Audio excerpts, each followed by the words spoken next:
compartments. Prepare to dive. Sebuah film kapal selam yang diangkat dari kisah nyata, sebuah drama yang backgroundnya di kapal selam. Tidak banyak film yang mengangkat kisah nyata dramatis di kapal selam. So, kali ini kita akan bahas film tersebut. Halo semuanya, kembali lagi bersama saya di channel Jazz Nonton. Nah, di video kali ini saya akan membahas sebuah film yang berjudul K-19 The Widowmaker. K-19 The Widowmaker merupakan film kapal selam bersejarah yang dirilis pada tahun 2002, disutradarai oleh Catherine Bigelow dan diproduksi oleh Edward Filman. Film ini sendiri diproduksi internasional oleh 4 negara sekaligus, diantaranya Amerika Serikat, Inggris, Jerman, dan Kanada. Tapi sebelum kita lanjut, jangan lupa tekan tombol subscribe-nya dan nyalakan lonceng notifikasinya agar tidak ketinggalan video-video selanjutnya. Sudah? Oke, let's talk about it.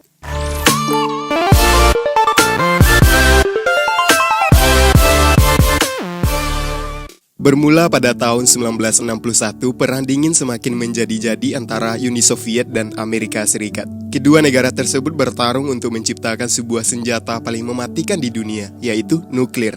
Di tengah polemik tersebut, Uni Soviet terlebih dahulu meluncurkan kapal selam bersenjata nuklir yang diberi nama dengan K-19 atau K-19. Kapal selam tersebut begitu digadang-gadangkan oleh Uni Soviet lantaran akan menjadi kekuatan militer bagi pihak mereka. Namun sebenarnya kapal selam K-19 belum layak untuk berlayar dikarenakan sistem reaktor nuklir yang belum sempurna. Hal itu dikemukakan oleh Laksamana Angkatan Laut yang bernama Kapten Misha. Dirinya tidak mau membahayakan semua bawahannya jika uji coba itu tetap dilaksanakan. Tetapi berbeda dengan sang presiden yang tetap bersikeras jika uji coba harus dilakukan sesuai jadwal agar bisa mengungguli kekuatan Amerika Serikat. Dengan keputusan tersebut berujung memerintahkan Laksamana Misha menjadi kapten tingkat 3 dan menjadikan Alexei Vostrikov seorang biro politik untuk mengambil alih komando. Kapten Misha yang sedikit kecewa dengan keputusan tadi, namun ia tidak bisa berbuat banyak selain menyambut baik kedatangan Kapten Alex. Di sini terlihat perbedaan Kapten Misha dengan pembawaan yang begitu beribawa dan selalu mengutamakan kepentingan para awak kapalnya. Sementara Alex seorang yang sangat disiplin dan tegas, terbukti ketika ia memecat seorang perwira yang ketahuan mabuk. Perwira tersebut akan digantikan dengan perwira baru yang bernama Vadim. Kemudian sebelum hari keberangkatan, banyak terjadi hal-hal yang mereka yakini sebagai pertanda buruk. Seperti salah satunya tewasnya seorang dokter di jalan yang terlindas oleh truk. Singkat cerita, di keesokan harinya, para awak kapal melepas kepergian mereka dengan berpamitan dengan keluarga tercinta. Perwira baru yang bernama Vadim mempunyai rencana untuk menikah setelah bertugas. Sebelum menjalankan tugas, semua awak kapal melakukan sebuah upacara kemiliteran. Setelah itu, kapal pun siap berangkat menuju ke lautan dan mulai menyelam. Di dalam kapal selam, Kapten Alex memerintahkan semua awak kapal untuk melakukan simulasi kebocoran dan kebakaran. Alex dengan tegas memaksa mereka semua untuk bergerak cepat untuk situasi ini yang mungkin saja bisa terjadi sewaktu-waktu. Namun upaya awak kapal belum mendapatkan penilaian baik karena Alex tidak puas dengan kinerja mereka yang terlalu lamban. Beberapa waktu kemudian ketika para awak kapal sedang beristirahat, tiba-tiba Alex memerintahkan mereka kembali untuk latihan menembak torpedo. Sebenarnya hal itu bisa saja mencoba untuk menundanya karena Kapten Misha melarang karena tak jauh dari sini terdapat lautan beku. Namun Alex tetap tidak terbantah menunjukkan sikap otoriternya. Perintah tersebut semua awak kapal mempersiapkan beberapa senjata torpedo. Namun di tengah latihan itu terjadi sebuah kecelakaan yang menyebabkan 2 orang mengalami luka. Tapi Alex tetap pada pendiriannya bahwa latihan harus tetap dilakukan walaupun tanpa adanya mereka berdua. Karena hal itu, Misha pun menghampiri langsung untuk menemui anak buahnya. Khawatir beberapa dari mereka akan keberatan untuk melakukan hal ini lagi. Pada saat malam tiba, Vadim menulis sebuah surat untuk sang kekasih. Berjaga-jaga jika nanti ia gagal dalam misi ini. Dirinya tahu betul bahwa pekerjaannya berurusan dengan nyawa. Di keesokan harinya tiba-tiba Alex kembali mengadakan sebuah simulasi, yaitu penyelaman darurat. Bahkan tidak tanggung-tanggung, ia langsung meminta kapal selamnya untuk mencapai kedalaman maksimum. Misha pun mencoba memberikan penjelasan bahwa di kedalaman 300 meter sangat tidak dianjurkan karena kapal diprediksi akan mengalami tekanan di bawah laut. Sikap pendiriannya yang tinggi, Alex tetap tidak memperdulikan hal itu. Perwira yang memang hanya bawahan dipaksa untuk mematuhi perintahnya. Diselimuti dengan rasa cemas saat kapal mulai merasakan adanya getaran. Tidak hanya itu, Alex semakin bertindak sangat otoriter, yang meminta agar kapal segera naik ke permukaan. Padahal di awal Misha sudah menjelaskan bahwa di atas sana terdapat lautan es dengan ketebalan lebih dari 1 meter. Lagi-lagi ia tidak memperdulikan apapun, bahkan ia tidak peduli dengan saran yang diberikan oleh Misha. Bahkan dirinya juga mengabaikan keselamatan para awak kapal. Alex hanya menunjukkan sikap egoisnya yang tinggi. Kapal yang diperintahkan Alex melaju dengan kecepatan tinggi untuk menuju ke permukaan laut. Kapal yang semakin cepat dan semakin naik sampai menghantam dahsyatnya lautan es dengan keras. Semua awak kapal yang diselimuti rasa cemas dari tadi, akhirnya mereka sudah merasa lega lantaran mereka berhasil selamat dari benturan es. Karena kejadian tadi, Kapten Misha berjalan meninggalkan ruangan kontrol. Ia muak dengan seluruh tindakan Alex yang hampir saja membahayakan seluruh nyawa para awak kapal. Kemudian pada saat itu juga uji coba peluncuran misil mulai dipersiapkan. Di saat yang lain sedang sibuk, kita diperlihatkan dengan seseorang mengambil pistol secara diam-diam. Tapi belum diketahui siapa dan apa motifnya. Misil pun sudah diluncurkan dan mengudara.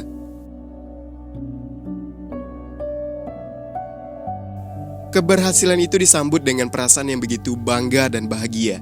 Uji coba latihan misil yang menjadi tujuan mereka berjalan dengan lancar, tanpa adanya hambatan. Setelah itu Kapten Misha meluapkan amarahnya kepada Alex dengan mengancam akan melaporkan tindakan Alex yang telah membahayakan. Dan Kapten Misha menyimpulkan bahwa kejadian tadi hanyalah keberuntungan. Setelah menjalankan misi tersebut, semua awak kapal melepas kepenatan mereka dengan mencari hiburan di luar kapal. Sementara di dalam kapal, Vadim selalu rutin melakukan pengecekan. Walau ada sedikit kesalahan, namun Vadim sudah memperbaikinya. Waktu yang semakin berjalan, Alex kemudian memberikan sebuah pidato kepada awak kapal. Sementara Misha hanya memilih mengasingkan dirinya. Ketika itu Kapten Misha dihampiri oleh seorang perwira. Ia juga tidak menyukai tindakan yang dilakukan oleh Alex tadi. Tapi bagaimanapun Kapten Misha akan selalu menjadi kapten di hati semua para awak kapal selam K-19. Setelah suksesnya uji coba nuklir, Alex kembali menugaskan para awak kapal untuk patroli di sepanjang pesisir timur, yang dimana artinya mereka akan melewati pangkalan militer sekutu yang terletak di antara Washington dan New York. Tugas itu semua awak kapal K-19 harus kembali bertugas untuk mengarungi lautan. Tak lama kemudian tiba adegan memperlihatkan sebuah reaktor nuklir yang mengalami kebocoran. Sontak hal itu membuat alarm darurat memberi peringatan kepada semua awak kapal.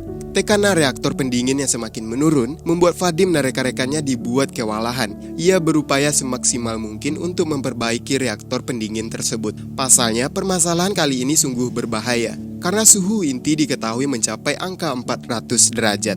Misha yang mengetahui hal itu menjadi marah dan terang-terangan berkata kepada Alex jika semua ini adalah kesalahannya yang memilih Vadim untuk menjadi teknisi. Mereka pun mengambil keputusan bahwa kapal selam harus kembali lagi ke permukaan. Dan akibat kebocoran tersebut, Vadim memberitahu jika kemungkinan suhu akan terus bertambah hingga mencapai 1000 derajat.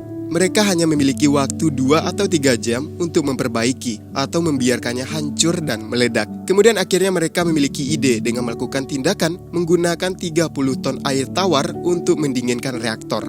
Dan satu-satunya cara adalah membawa salah satu orang untuk menambal dan membuka pipa air. Namun jika tetap gagal, maka ledakan akan diperkirakan lebih parah pada bom nuklir Hiroshima. Alex mencoba untuk mengambil langkah dengan menghubungi armada pusat. Namun sialnya di sana listrik mengalami konsleting, sehingga menyebabkan sambungan terputus. Di sisi lain, di saat para kru kapal membuat pipa air, terjadi hal yang tak terduga, yakni tumpahnya bahan bakar. Tak lama kemudian misi memperbaiki reaktor pun dimulai. Dengan cara mereka akan bergantian masuk ke ruangan reaktor untuk menambal kebocoran yang terdengar sangat mustahil untuk dilakukan. 2 orang pertama masuk lebih dahulu selama 10 menit dengan pakaian anti panas. Namun pakaian itu tidak cukup untuk melindungi mereka dari suhu yang hampir mencapai 1000 derajat.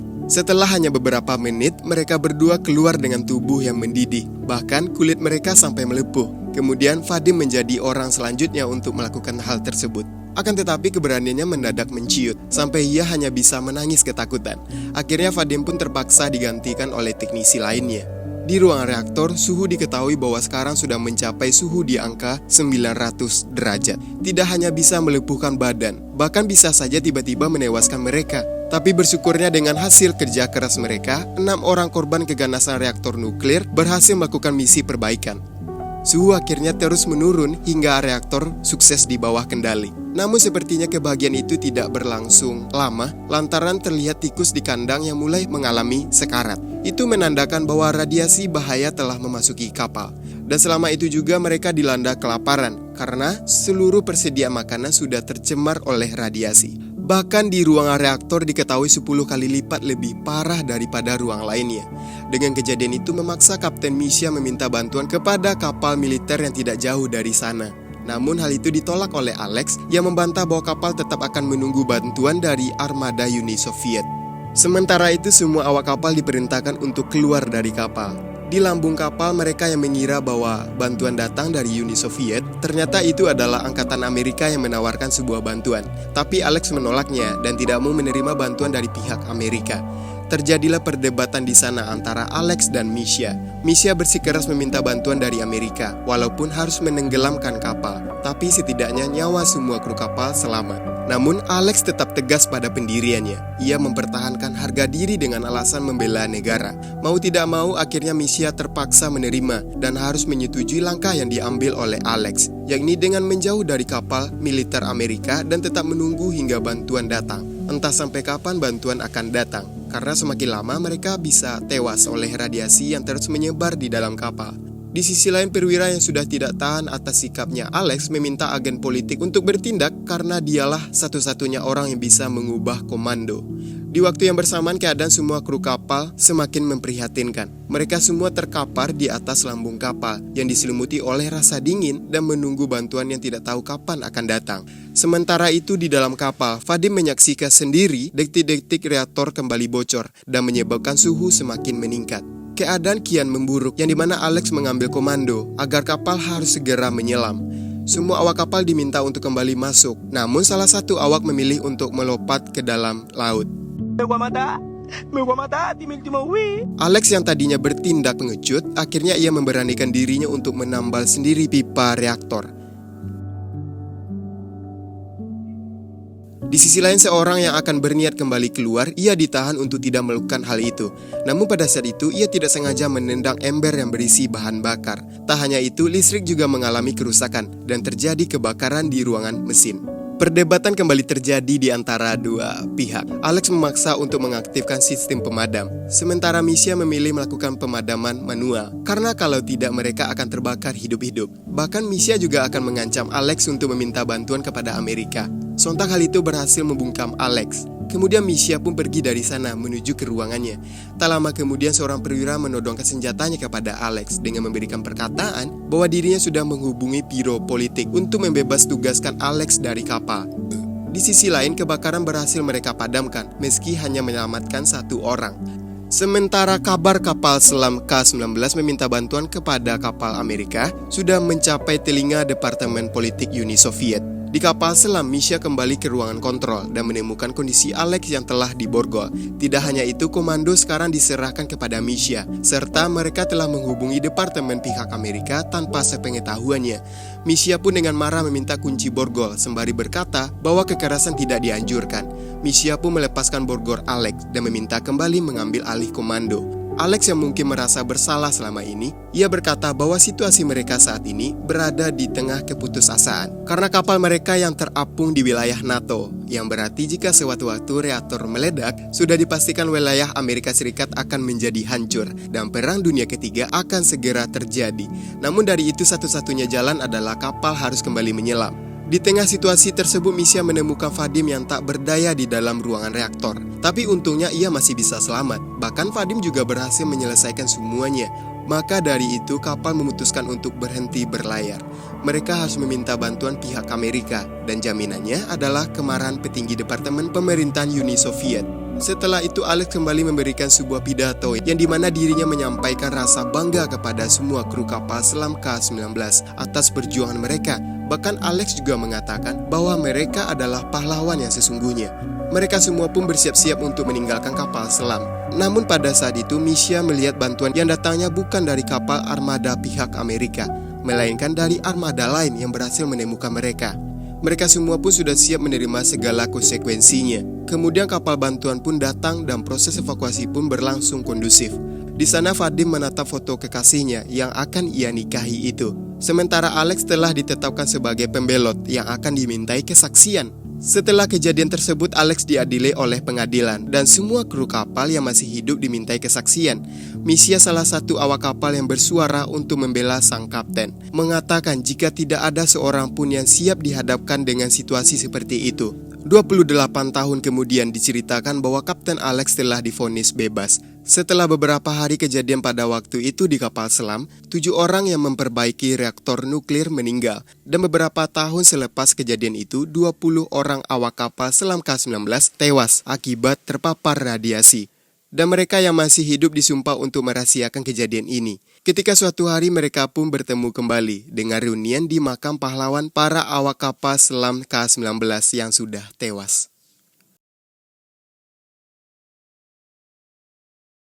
Seperti itu lalu cerita dari film K-19 The Widowmaker. Film yang menceritakan tentang sebuah kapal selam memang bukan latar yang banyak dipilih sekelas Hollywood. Terbukti film yang banyak mengambil scene di dalam sebuah kapal selam ini hanya dilakoni oleh beberapa judul selama 10 tahun terakhir. Yang paling baru mungkin film Phantom yang dirilis tahun 2013. Mungkin tak banyak yang melirik. Sebenarnya film berlatar bawah laut ini memiliki keseruan tersendiri, terutama jika dihadirkan dalam film bertemakan action. Mungkin segitu aja. Jika kalian punya komentar menarik, silahkan taruh di kolom komentar ya. Saya Judi Setiawan mengucapkan selamat menjalani ibadah puasa dan thanks for watching video and until next time.